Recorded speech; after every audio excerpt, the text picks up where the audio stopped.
حضرت سفیان ثوری رضی اللہ تعالیٰ عنہ کے زمانے میں ایک چھوٹی سی لڑکی، چھوٹی کیا جوان لڑکی کا انتقال ہوا تھا۔ حضرت سفیان ثوری رضی اللہ تعالیٰ عنہ یہ بھی مشہور تابعی ہیں، فرماتے ہیں باپ کی اکلوتی تھی، باپ بہت پیسے والا تھا، ہر اس کی خواہش پوری کرتا تھا، لیکن جوانی میں مر گئی، قبر میں دفن کر دیا گیا۔ یہ بہت رویا۔ حضرت سفیان ثوری کے پاس آ کر کہتا ہے مجھے معلوم نہیں وہ دنیا ہوتی کیسی ہے، قبر کی دنیا کیسی ہوتی ہے۔ میری بیٹی بہت مجھے عزیز تھی، بہت پیاری تھی، دفن کر کے آنے کے بعد ایک ہی خواہش مجھے ستاتی ہے، کاش میں اس کی قبر کی زندگی کو ایک بار دیکھ لوں، وہ کیسے ہے، کس حالت میں ہے، میں ایک بار اس سے بات کر لوں۔ حضرت سفیان ثوری رضی اللہ تعالیٰ عنہ نے کہا آج رات جاؤ، یہ وظیفہ پڑھو اور اپنی ٹوپی دی یہ پہن کر سو جاؤ۔ وہ بندہ کہتا ہے میں آیا گھر، اس امام کے بتائے ہوئی بات پر عمل کیا، ان کی ٹوپی پہن کر سویا تو فوراً میں نے دیکھا حجابات ہٹ گئے ہیں، میں اپنی بیٹی کی قبر کے پاس کھڑا ہوں اور میں نے اس کو ایسی حالت میں دیکھا کہ جس کو میں بیان نہیں کر سکتا۔ میری بیٹی کے انتقال کو ایک ہی دن ہوا تھا، لیکن وہ ننگی پڑی ہوئی تھی، اس کے جسم پر کوئی لباس نہیں تھا، حد تو یہ ہے کہ اس کا سر اتنا بڑا کہ پہاڑ کی شکل اختیار کر گیا، بہت بڑی اور بھیانک شکل بنائی گئی۔ میں نے بیٹی سے پوچھا کہ اے بیٹا تیرے ساتھ یہ کیا معاملہ ہوا ہے؟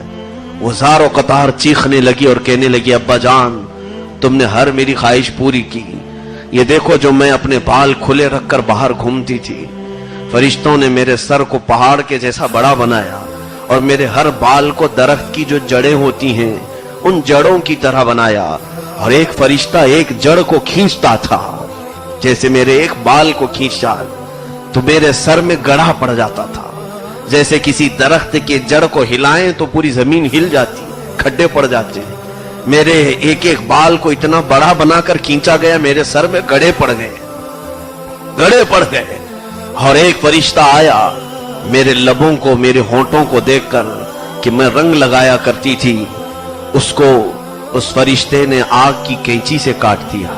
آپ دیکھیں کہ صرف میرے دانت دکھ رہے ہیں اور کچھ بھی نہیں دکھ رہا ہے، میرے جسم پر اب ہونٹ نہیں ہے، میرے چہرے پر صرف میرے دانت نظر آ رہے ہیں۔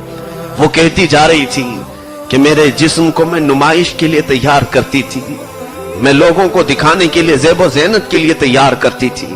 ابا جان کچھ ایسے فرشتے آئے جنہوں نے میرے کفن کو بھی ہٹا دیا اور مجھے دوزخ کا لباس سب سے پہلے پہنایا گیا۔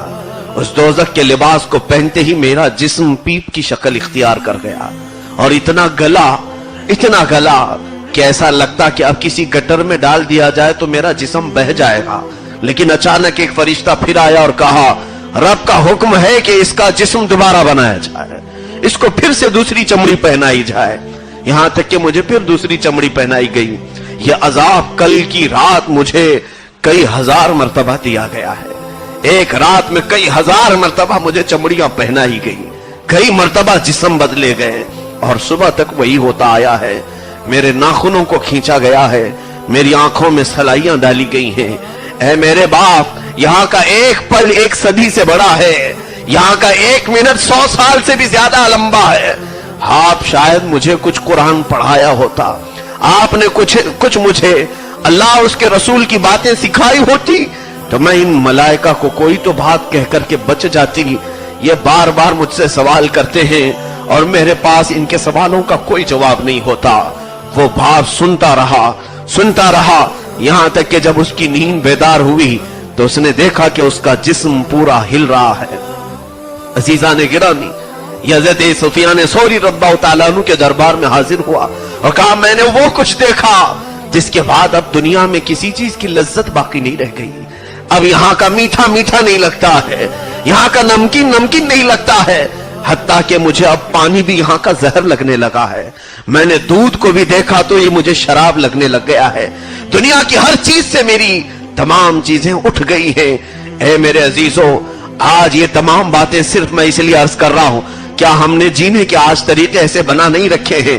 یاد رکھو کہ تمہیں بھی اور مجھے بھی اور سب کو بھی اللہ کے نبی صلی اللہ تعالی علیہ وسلم کے سامنے کھڑا کیا جانا ہے۔ ہمارے ہاتھ میں بہت بڑی لمبی کتاب دی جائے گی